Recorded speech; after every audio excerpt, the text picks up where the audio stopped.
Hey everybody, this is Colin from Democracy Action Center. We're going to move quick to cover Democracy Action Center strategy and theory of change. So first, the authoritarian playbook.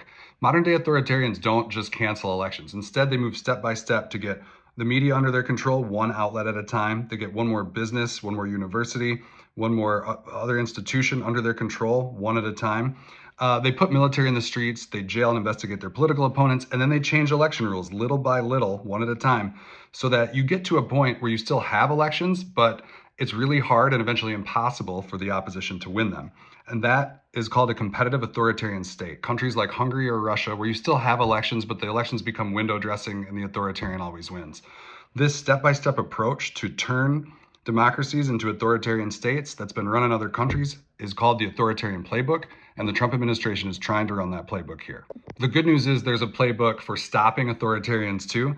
Just like authoritarians move step by step, movements that have worked to stop authoritarians and preserve democracy in other countries move step by step in the other direction. So you're getting one more business, one more institution to stand up to the regime, getting more and more leaders to stand up against election rule changes, and then that courage spreads. So successful movements are built on actions with clear targets and clear goals, because those are the kind of actions that can achieve real results. So instead of just, calling our member of Congress and saying, hey, please stand up for democracy generally, it's actions like when everybody cut our Disney Plus accounts to get Disney to hire Jimmy Kimmel back and stand up for free speech. That worked because it has a clear target, Disney, and a clear goal, bring Kimmel back and stand up for free speech. So it's also actions like getting one more university not to make a deal with the administration that brings them under administration control, or stopping one more state from gerrymandering. Focused actions like those are what have worked throughout history. And now it's 2025 and we all have jobs and obligations. So we also believe that actions need to be simple and quick,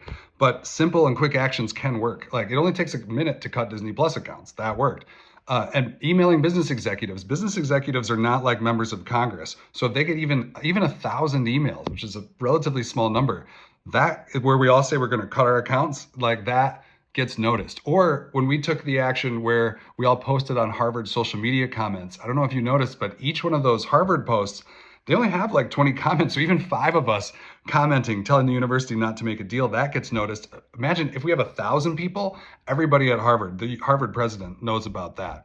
And then also, as we're taking these focused actions, other businesses and other institutions see this and they think, some of them think, maybe I don't want to have people posting on my social media comments next week. Maybe I don't want our business to be the focus of the next boycott, and the actions have a ripple effect. With those actions, we use non-political messaging because successful movements abroad focus on moral principles, not politics. Things like human rights violations, shocks to the conscience, corruption, things that are about right and wrong, not political ideology.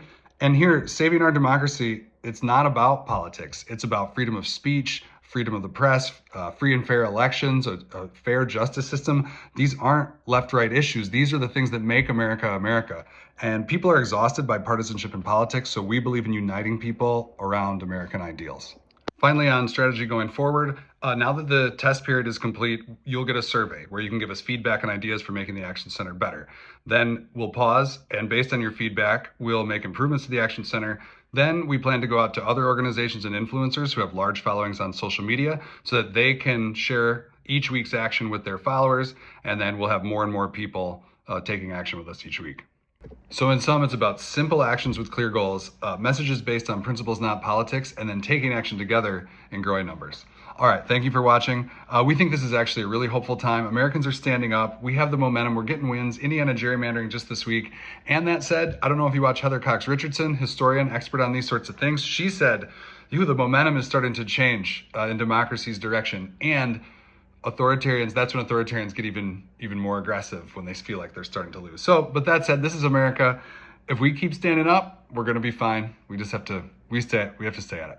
All right. Thanks again, everybody. Talk to you soon.